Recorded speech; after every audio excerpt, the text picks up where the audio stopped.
Irmãos, vamos orar pelo pastor? Feche os seus olhos, oremos nessa noite em nome de Jesus. Oremos. Senhor Deus, louvado seja o teu nome. Nós te agradecemos, ó Pai, por nos conduzir até aqui e cremos que o Senhor continuará nos conduzindo para o louvor da tua glória. Colocamos nas tuas mãos agora a vida do pastor Milton. Cremos que o Senhor já colocou a tua palavra no coração dele para a tua igreja nesta noite. E agora eu te peço, Senhor, use-o para ministrá-la a cada um dos nossos corações. Dê a ele, Deus, espírito de ousadia e intrepidez, e que o Senhor mesmo seja a boca dele nesta noite, em nome de Jesus. Amém.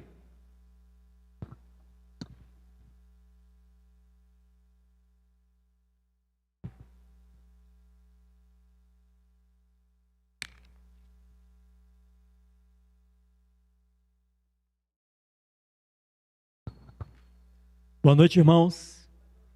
A paz do Senhor seja com cada um dos irmãos, amém?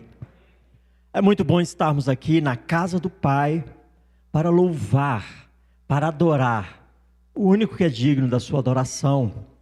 Nós vamos dar continuidade nesse culto ao nosso Deus, ouvindo a mensagem do Senhor nesta noite.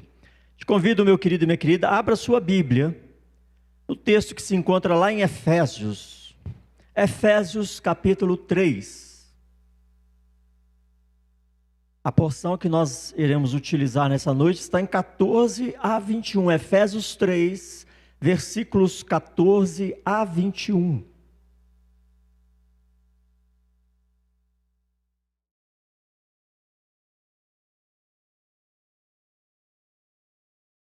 Deixa a sua Bíblia aberta nesse texto. Antes de lermos, quero que você entenda o contexto. Qual era a situação que o apóstolo, o servo de Deus, vivia na época em que ele escreveu esta carta à igreja? Preste atenção, para que nós possamos compartilhar com veracidade bíblica aquilo que Deus revela a nós. A cidade de Éfeso, irmãos, para a qual foi destinada essa carta inicialmente, originalmente, era um grande centro comercial da Ásia Menor. Hoje o país que nós conhecemos por Turquia é onde estava localizada essa cidade, Éfeso. Ali transitavam muitas pessoas, porque era uma cidade portuária, e por causa dessa localização estratégica, era uma cidade que recebia muitas pessoas, transitavam muitas pessoas. Paulo, servo de Deus, ele esteve numa primeira viagem missionária por um breve período de tempo naquela cidade, por um breve período de tempo.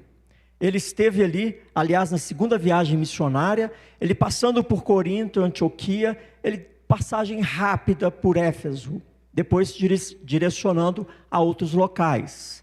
No entanto, em sua terceira viagem missionária, ele fica em Éfeso por 3 anos. Nesse período, ele ministra a palavra do Senhor, ele prega a palavra do Senhor, ele fortalece a igreja do Senhor. E a carta, quando ela é escrita a essa igreja, a essa comunidade, ele se encontrava em Roma, preso. É nessa situação, após a sua visita, o seu tempo com os irmãos, após isso ele é preso e está em cadeias, em algemas. Ele escreve à igreja de Éfeso. E quando Paulo escreve essa carta, ele escreve com um propósito muito claro: fortalecer a igreja, abrir os olhos da igreja, cientificar a igreja que as cadeias pelas quais ele passava era para glorificar a Deus, que não era para a igreja se abater ante as adversidades e os infortúnios que estavam sobre sua vida, pelo contrário, que era para a igreja se gloriar-se no Senhor. Ou seja, naquela época, irmãos, não faltavam acusações que caluniavam o apóstolo Paulo, alegando que aquele grande líder da igreja do Senhor era um criminoso e que merecia ser preso. Mas aqui ele está mostrando o seu sofrimento, mostrando a situação que ele passava, que não era por causa de suas obras malignas, mas sim por amor ao Evangelho. Ele estava em cadeias por causa da pregação do Evangelho. Ele estava em cadeias por causa da obra do Senhor. Ele não estava preso porque causara e dera motivos para ser preso. Ele estava preso sim, por amor a Deus, porque ele estava pregando o evangelho do reino, ele estava levando a luz onde havia trevas, e oposições se levantaram contra ele, e se levantam até os dias de hoje, não é mesmo? Oposições se levantaram, se levantam e continuarão se levantando contra aqueles que pregam a palavra do Senhor.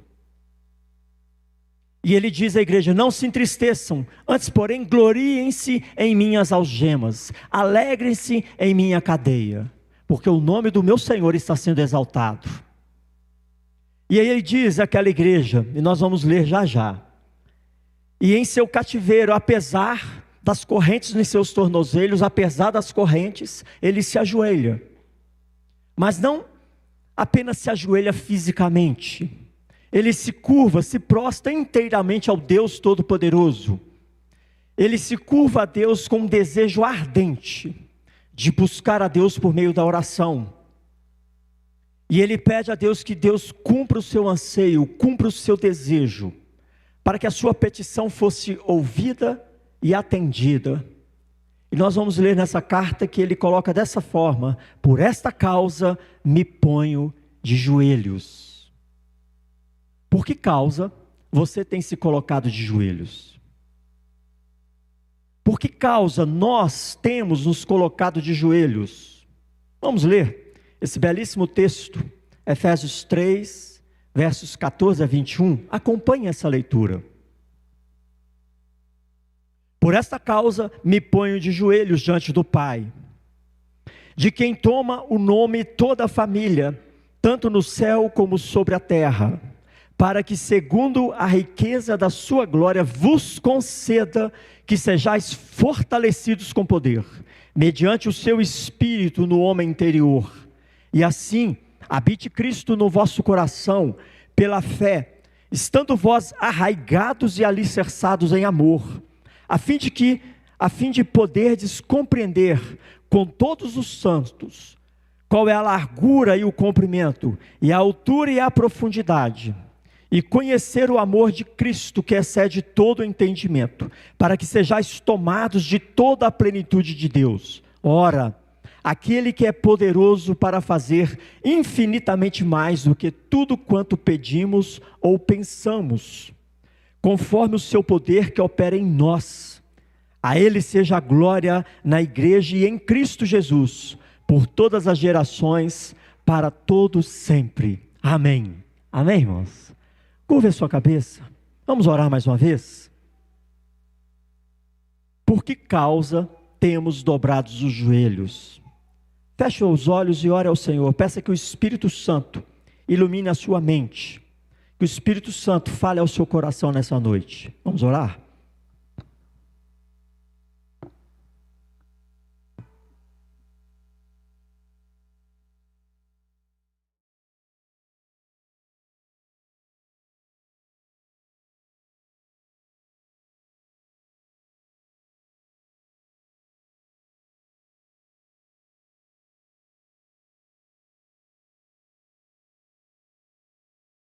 Pai, graças te damos pela tua palavra, que é lâmpada para os nossos pés, luz para os nossos caminhos. Pai, nós te pedimos, ó Pai, que teu Espírito Santo esteja iluminando mentes e corações, que teu Espírito Santo nos convença do teu chamado, que teu Espírito Santo nos empodere, para que possamos, ó Pai, vencer todos os obstáculos, para testemunharmos a nossa fé em Cristo Jesus, para que sejamos de fato luz neste mundo e sal nessa terra, para que possamos de fato, ó Pai, a despeito das dificuldades interiores e exteriores, proclamarmos o ano aceitável do Senhor. Pai, nós te louvamos por cada lar aqui representado, por cada irmão, por cada irmã, compradas por preço precioso, sangue do Cordeiro Jesus Cristo. E nessa noite bendita, ó Pai, não permita que ninguém saia daqui da mesma forma que entrou, mas que saiamos todos tocados pela tua graça, convencidos do teu poder e fortalecidos no Senhor, em nome de Jesus. Amém, irmãos? Glória a Deus. Meus queridos irmãos, Paulo, em seu cativeiro, apesar de suas correntes, ele se ajoelha, ele se curva, ele se prostra com um desejo ardente, o desejo ardente de buscar ao Senhor, de ter a sua petição ouvida e atendida. Mas ele não pede por libertação.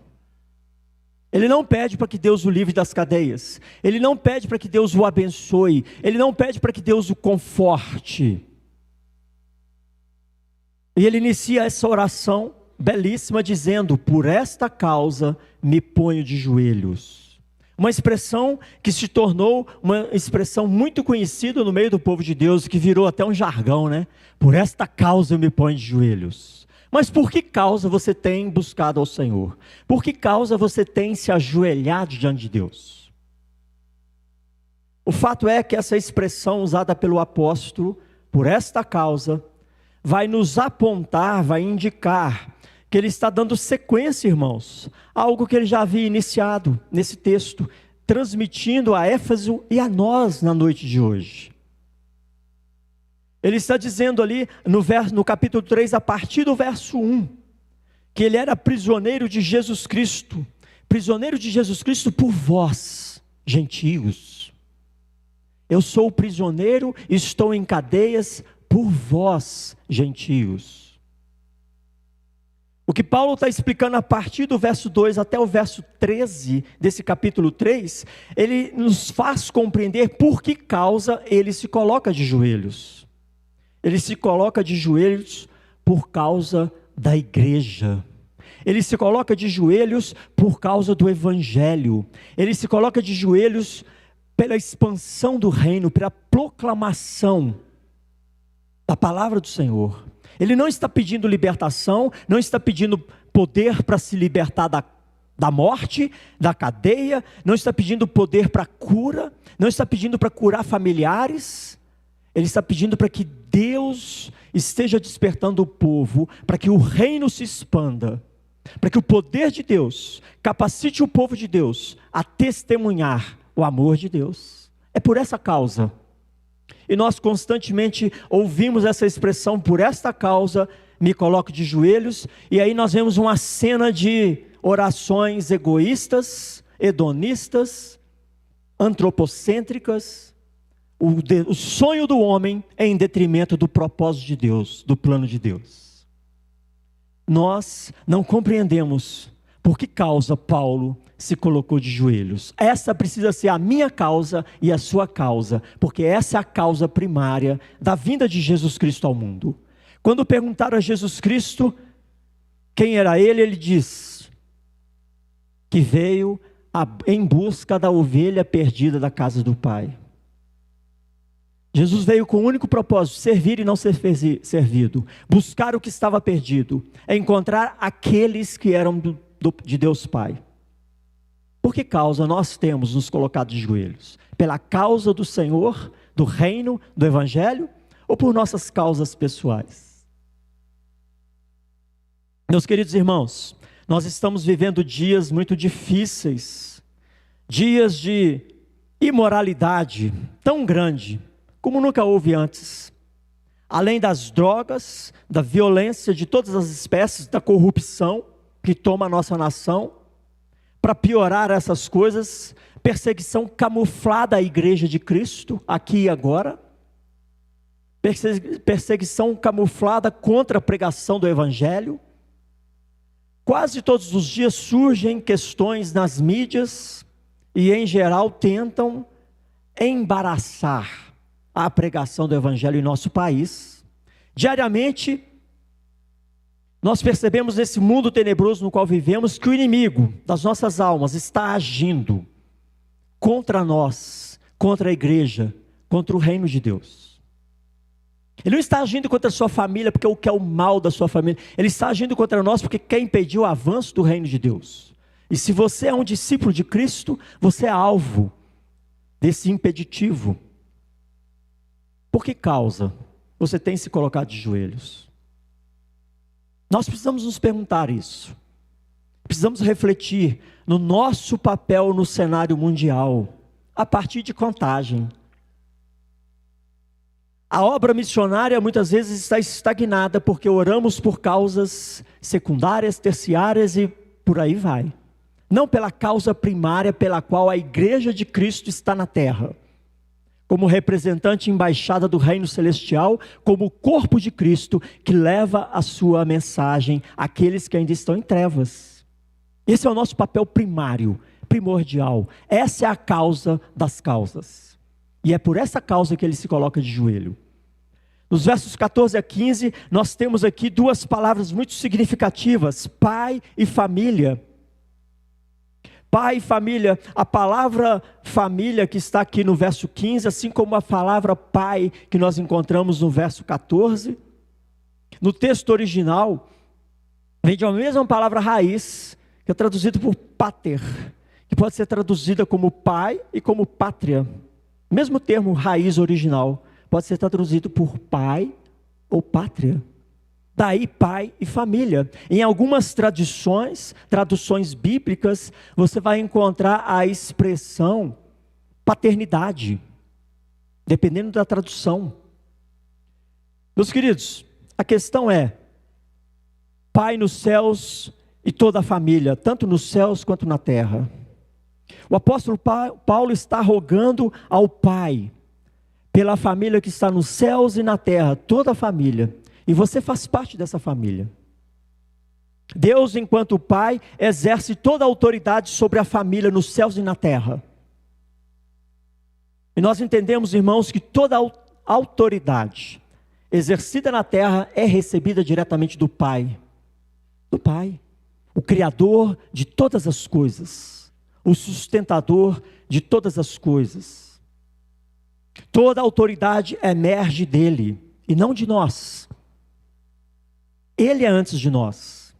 Da paternidade perfeita e plena, fui a fonte de toda a autoridade nos céus e na terra. Isso é muito importante, quando o apóstolo Paulo se dirige ao Pai, por toda a família nos céus e na terra, ou seja, todos aqueles que já estão no seio de Abraão, daqueles que ainda estão peregrinando por esse deserto, eu e você, nós somos essa família na terra. E no início do verso 16, essa expressão maravilhosa, riquezas da glória, revela, irmãos, a fonte, e indica o nosso depósito celestial. Toda riqueza da glória que ele clama que deve ser derramada sobre nós. Os tesouros espirituais, os quais ele chama aqui de riquezas da glória. Ele pede ao Pai Celestial que essas riquezas sejam dadas aos irmãos de Éfeso e a nós nos dias de hoje. Essa é a oração de Paulo. Senhor, derrama as suas riquezas da glória sobre a igreja do Senhor. Para quê? Para que sejais fortalecidos com poder mediante o seu espírito no homem interior, verso 16. Para que sejais revestidos com poder. Fortalecer com poder. Essa palavrinha poder, dunamis, ou dinamis, como traduzida, que deu origem à palavrinha dinamite, conhece? Em desenho a gente vê muita dinamite, pega, explode, remove qualquer barreira, não é mesmo? Ele está orando a Deus, o Pai, a família dos céus e da terra: Senhor, revista-nos, para que nós sejamos fortalecidos, para que a igreja do Senhor seja fortalecida com poder, mediante o seu Espírito no homem interior. Para que haja essa explosão de poder, para que a sua igreja vença as barreiras, sejam elas internas ou externas. Essa é a oração do apóstolo Paulo. A petição é para que sejamos fortalecidos e revestir o homem interior com o poder do Espírito Santo. Amém, irmãos? Você está precisando de poder para lutar contra os seus desejos, barreiras interiores, obstáculos internos? Você está precisando do poder de Deus para superar as fraquezas da carne? Você está precisando do poder de Deus para testemunhar a sua fé com audácia e ousadia, com intrepidez, sem timidez? Busque esse poder no Espírito Santo de Deus. É isso que ele está pedindo. Senhor, revista a igreja do Senhor com poder, para que ela possa proclamar a tua glória. Ele não está pedindo: me liberta das cadeias, me livra da morte. Não, abençoe o teu povo, para que eles continuem a obra do Senhor. Você está precisando de poder de Deus para lutar contra o pecado? Ou você tem tido um caso com o pecado, tratado os pecadinhos de estimação com consideração. A palavra de Deus revela que nós temos desejos malignos, mas cabe a nós dominarmos esses desejos. E nós, enquanto carnais, precisamos do poder de Deus para vencer esses obstáculos internos. Nós, enquanto homens e mulheres que ainda habitam no corpo de pecado, precisamos do poder de Deus para iluminar as trevas que nos cercam, para salgar a terra que apodrece. Você precisa? Sua família precisa desse poder para que a obra missionária avance. Não é através do pastor Pedro, não. É através de você. Não é através do pastor Milton, pastor Felipe, não. É através de nós, cada um de nós. E nós precisamos desse poder. O homem por si só não tem poder para vencer os ataques malignos. Efésios 6, de 10 a 12 nos mostra isso. Mas transformados e fortalecidos no poder do Espírito Santo, nós podemos vencer todo o mal. Amém, irmãos? Você está precisando desse poder? Nós precisamos buscar. Esse é o poder do Espírito Santo, essa dinamite que vai romper com qualquer barreira, que vai tirar toda passividade, toda timidez, toda omissão, toda acomodação. Nós precisamos dinamitar essas coisas em nossas vidas. Nós precisamos dessa força, dessa energia para lutar contra os ataques satânicos. Nós precisamos dessa força, dessa energia para servirmos melhor ao Senhor e glorificá-lo com as nossas vidas. A ponto das pessoas olharem para você sem nenhuma palavra e falarem assim: eu quero saber mais da sua fé. É esse o poder que nós precisamos. E esse poder somente o Espírito Santo pode conceder. E é isso que ele está pedindo. Por essa causa eu me coloco de joelhos. Não está pedindo por cura, não está pedindo por dinheiro, não está pedindo por livramento. Está pedindo: Senhor, abençoe a tua igreja com o poder do Espírito Santo, para que ela avance na obra, na expansão do reino. O espírito interior do homem se torna acessível ao Espírito Santo e recebe dele o fortalecimento espiritual necessário. Romanos 7, 14, 15 fala disso. 1 Coríntios 2, 14, 15 nos orienta a esse respeito. A Bíblia está repleta desta revelação. O poder de Deus está à disposição do povo de Deus para cumprir a vontade de Deus. Amém, irmãos? Não é para cumprir as nossas vaidades e desejos, é para cumprir a vontade dele. Por esta causa, Paulo se colocou de joelhos. E assim, habite Cristo no vosso coração, pela fé. Verso 16. A oração que Paulo faz, mostra a maneira como Deus pode operar no crente. É no interior. Assim habite Cristo no vosso coração, pela fé. Essa palavra habite, ela é muito interessante porque ela traz uma ideia de alguém que entra para tomar conta da casa. Não é um visitante, não é um hóspede temporário. Assim habite Cristo em vosso coração, ou seja, uma pessoa que vem morar permanentemente, que toma conta da casa. Ele deve ser o senhor da casa, e ele vai arrumar a casa como ele bem quer. Ele se torna o proprietário dessa casa. Como Cristo poderá vir a habitar em nossos corações? Pela fé. Não tem outra forma. Não é misticismo, não é magia, não são mantras que vamos entoar. É pela fé que Cristo habita no seu coração, no meu coração, nos nossos corações. É pela fé que nós recebemos esse poder para engrandecer o nome do Senhor. A fé é o caminho. E a forma como essa fé é nutrida é pelas Escrituras, pela revelação do Senhor. A via de acesso ao coração, para que Cristo habite em nossos corações, é a fé. É essa convicção na palavra de Deus. O Senhor se torna o proprietário. Ele habita em mim, habita em você, habita em nossos corações. A palavra coração, irmãos, ela sempre aparece na Bíblia com dois sentidos. Presta atenção nisso. Ela pode surgir com o sentido de sentimentos à parte do entendimento. E pode surgir também em alguns contextos como expressando a nossa alma, incluindo intelecto e sentimentos. Ou seja, quando você vê a palavra coração nas Escrituras, ele é tratado como o centro da vida espiritual do crente. Toda vez que a Bíblia se refere ao coração do homem, está se referindo ao centro espiritual da vida do cristão. Caráter, personalidade, mente, vontade, são termos modernos que refletem uma pessoa. Mas na Bíblia todos esses termos são conhecidos como coração. E é aí que Cristo precisa habitar pela fé. No seu intelecto, nas suas emoções, nas suas vontades, no seu corpo. Em todo o nosso centro espiritual. De que forma? Estando arraigados e alicerçados em amor. Duas expressões interessantíssimas e profundas. Arraigados é uma figura de linguagem que aponta para a agricultura. Alicerçados é uma figura que aponta para a edificação.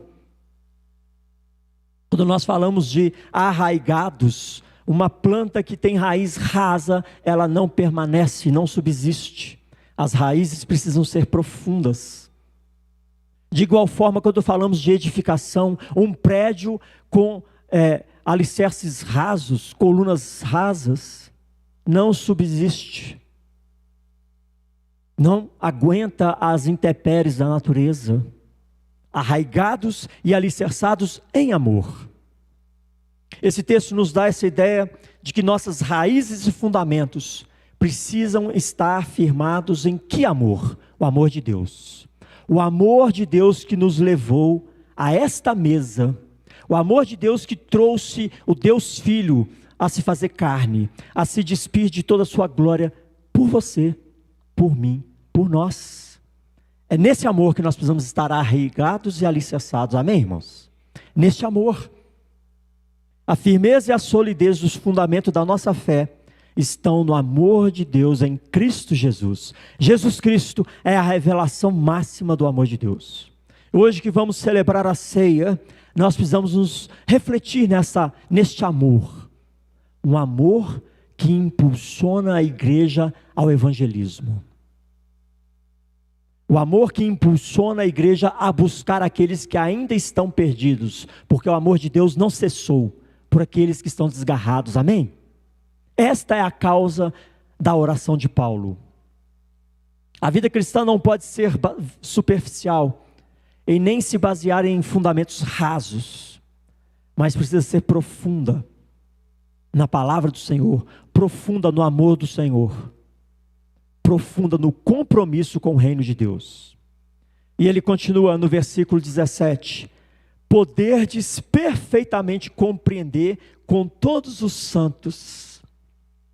Essa expressão da continuação da oração do apóstolo pela igreja nos dá a ideia de que jamais alguém poderia entender a grandeza de Deus, do amor de Deus, sem estar arraigados e alicerçados no seu amor.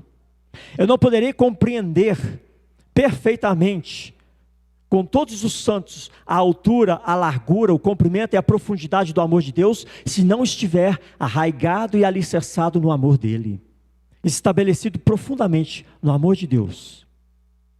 O conhecimento dessas dimensões é dado a quem? A todos os santos. Não é a apenas alguns, não é ao pastor, os presbíteros, não, todos os santos, para você. Mas eu preciso buscar. Poderdes traz a ideia de empenho. Poderdes perfeitamente compreender. Nós temos nos empenhados para compreendermos esse amor, para nos relacionarmos e nos aprofundarmos. Exige de mim dedicação, entrega, busca constante. Poderdes perfeitamente compreender. Paulo está dizendo para os irmãos: não se assustem com as minhas cadeias, não se assustem com as dificuldades, esforcem-se para compreender ainda mais, para se entregar ainda mais a esse amor, para buscar ainda mais o poder do Espírito Santo em vós. O conhecimento dessas dimensões é dado a todos os santos. E o crescimento da igreja acontece com todos os crentes que se esforçarem em aprender e a buscar esse conhecimento a essa ideia de poderdes. Algo que depende do nosso empenho, da nossa busca. Por isso a Bíblia nos diz: desenvolvei a vossa salvação. Poderdes implica em busca constante, entrega constante, se alimentar constantemente, comunhão dos santos, se alimentar da palavra, buscar no Senhor. Não dar ouvidos às trevas, mas buscar a luz de Cristo. Poderdes. Como penetrar nas dimensões, largura, comprimento, altura e profundidade do amor de Cristo? Essa palavra compreensão ou compreender não é uma palavra que traz um significado absoluto, que nenhum de nós vamos alcançar de forma plena essas verdades infinitas, esse amor infinito. Penetrar nessa dimensão do amor de Deus é como fazermos uma viagem no espaço sem fim, irmãos. É toda a nossa caminhada nessa viagem no amor de Deus, buscando penetrar, nos aprofundarmos. Por isso essas palavras, largura, comprimento, altura e profundidade, em todas as dimensões, buscar esse amor, se aprofundar nesse amor, para toda a vida. E um dia, aquilo que é em parte, será completo. 1 Coríntios 13, 10. Um dia, aquilo que é em parte hoje, será completo. Perceba a sequência que o apóstolo traz, nessa belíssima oração no verso 19. Para que sejais cheios de toda a plenitude de Deus. Para que nós sejamos cheios de toda a plenitude de Deus. Essa palavra plenitude no Novo Testamento diz respeito ao crente individualmente e à igreja como corpo de Cristo. Para que sejais cheios de toda a plenitude.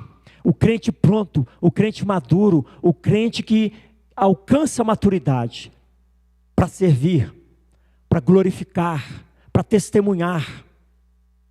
Mas até lá, precisamos permanecer firmes, precisamos buscar o poder do Espírito Santo, precisamos nos empenhar, precisamos olhar para o alto e não para as circunstâncias. Meus queridos, conhecer o amor de Cristo significa conhecer a medida da perfeição que Deus tem colocado diante de nós em Cristo Jesus. Essa é a medida da plenitude de Deus em Cristo Jesus. Por isso que o Senhor nos chama a sermos perfeitos como Cristo é perfeito, a atingirmos a estatura da plenitude de Cristo. Ele é a medida, Ele é o padrão. O padrão a ser seguido não são jogadores de futebol, não são atores e atrizes de novela, não são as porcarias do Big Brother. O padrão a ser seguido é Jesus Cristo. É essa moda que você tem que copiar, é esse estilo que você tem que viver, para poderdes ser revestido do poder do Espírito Santo. Mas nós copiamos o lixo do mundo, não tem como o poder do Espírito Santo nos revestir. O padrão é Cristo. O padrão é Ele. O ideal divino para o alcance dessa plenitude está em Cristo Jesus. E é somente para o homem e a mulher remidos e redimidos em Jesus Cristo. Amém, irmãos? Deus responde, verso 20. Deus responde não somente ao que nós pedimos, mas Ele pode fazer muito mais do que pedimos ou pensamos. Paulo afirma essa verdade no verso 20.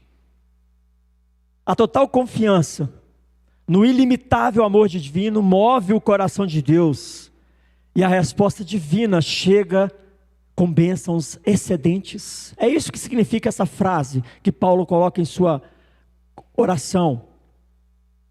Tudo muito além do que pedimos e pensamos, Deus derrama, muito além.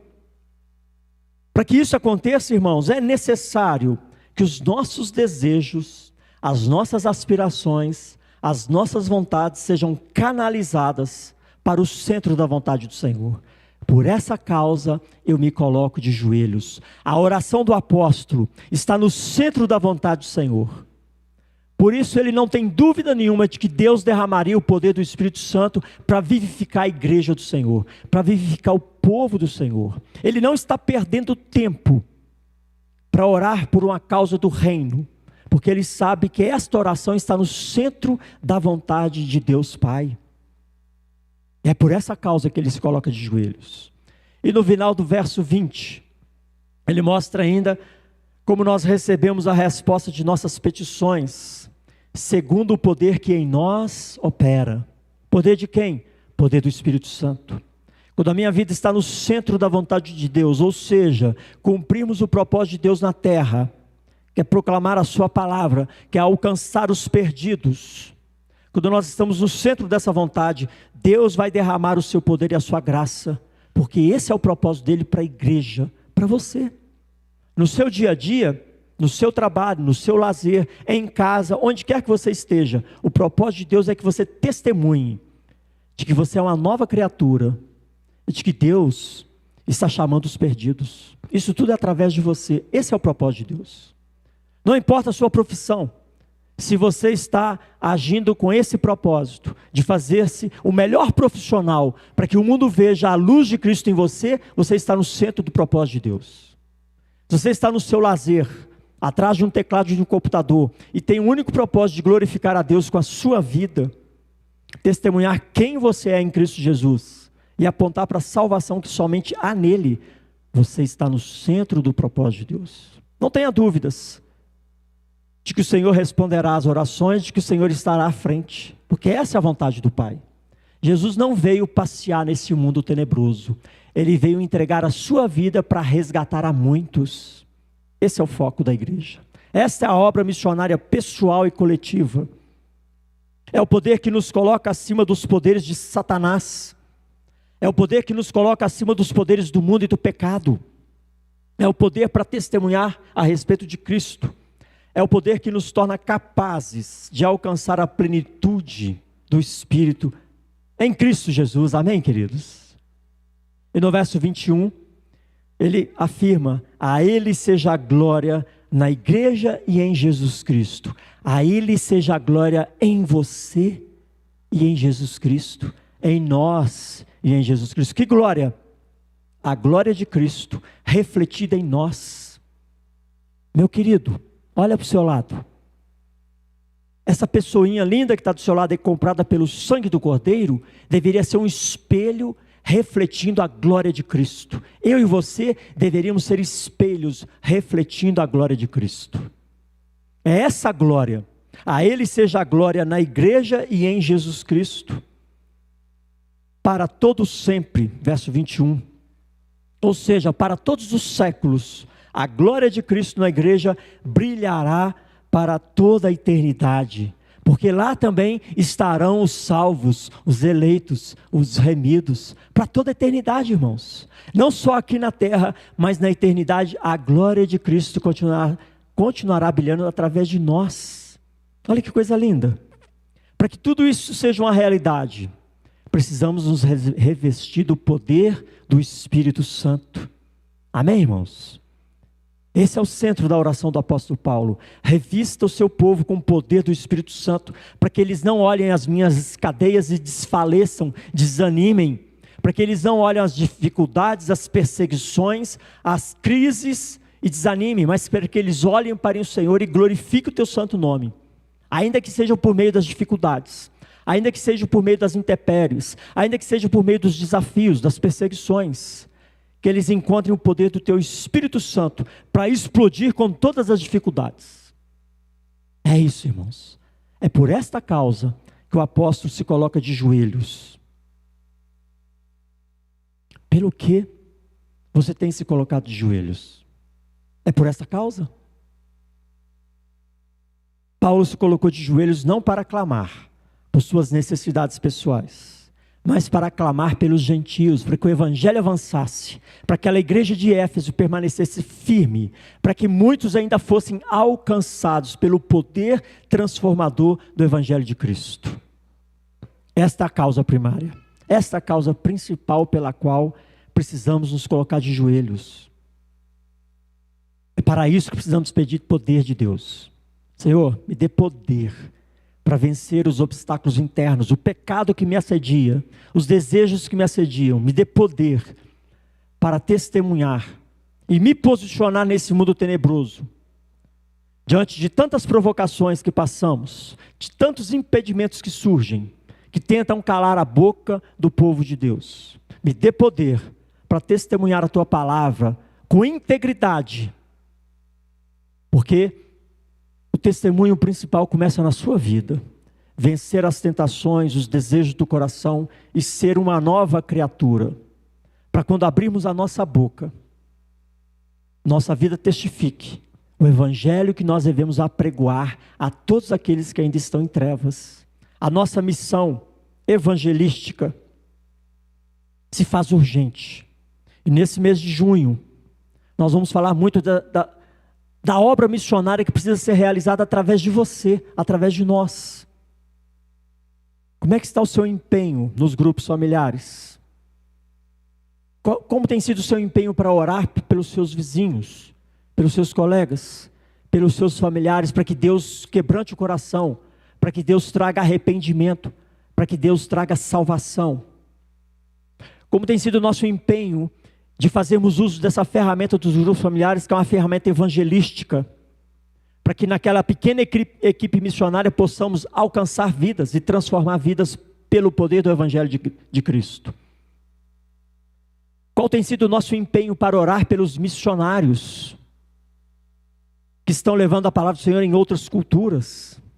Poder do Espírito Santo para nos revestir, o homem interior, para avançarmos nesse mundo que jaz no maligno, para testemunharmos que o reino de Cristo é chegado a nós, para fazermos valer esta mesa.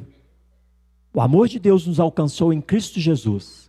O amor de Deus vai alcançar a muitos outros através do seu testemunho, da sua vida.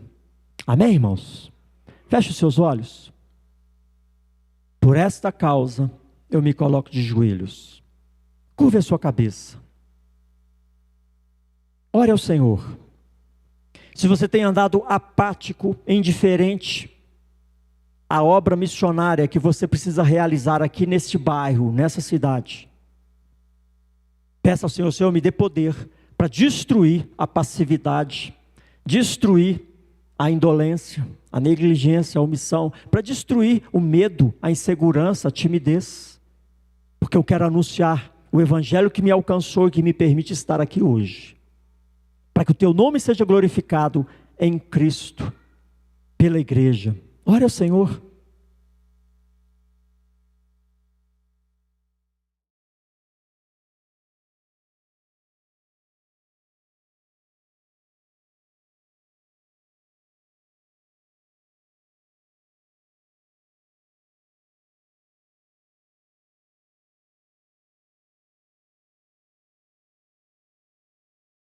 Aproveite nessa oração e se prepare para participar da ceia do Senhor. Se você ainda não orou confessando os pecados, faça isso. Agradeça a Deus pelo amor de Deus em Cristo Jesus, para partilharmos o corpo e o sangue do Senhor nesse momento.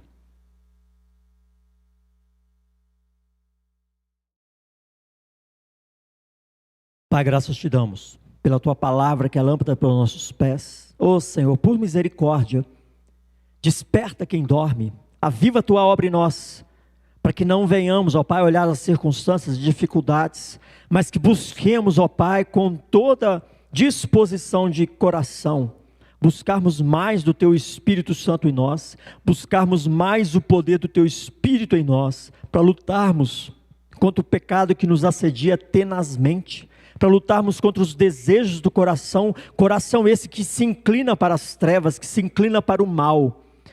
Pai, revista-nos, ó Pai, no nosso homem interior com o poder do teu Espírito Santo, para testemunharmos o evangelho do teu reino, testemunharmos a tua palavra e sermos canais da salvação que há somente em Cristo Jesus, a favor daqueles que ainda estão perdidos e desgarrados nesse mundo.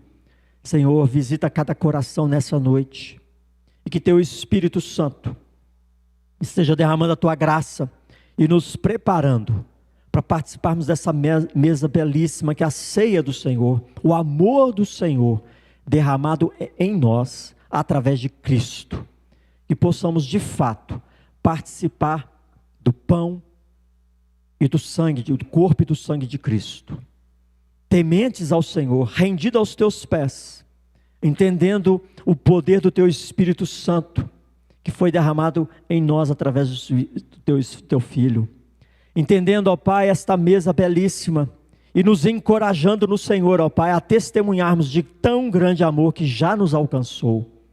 Pai, livra-nos de todo pecado, livra-nos, ó Pai, de todo pensamento torpe, todo pensamento distorcido em relação a essa ceia. Fortalece a nossa fé para que possamos receber de fato o fortalecimento dos nossos corações. Ao participarmos desses elementos, sejamos curados, renovados, fortalecidos, robustecidos no poder do Senhor, para que possamos testemunhar com as nossas vidas o reino do Senhor que nos alcançou. Assim oramos e consagramos a Ti os elementos que aqui serão utilizados nesse ofício santo. Consagramos o pão e o fruto da videira a Ti, para que possamos partilhá-los e recebermos mais da Tua graça, em nome de Jesus. Amém, queridos? Glória a Deus. Quero convidar aqui os nossos queridos diáconos a tomar lugar nos primeiros bancos. Equipe do Ministério de Louvor pode vir à frente. Queridos presbíteros também tomem lugar aqui à frente comigo. E vamos celebrar a Cristo.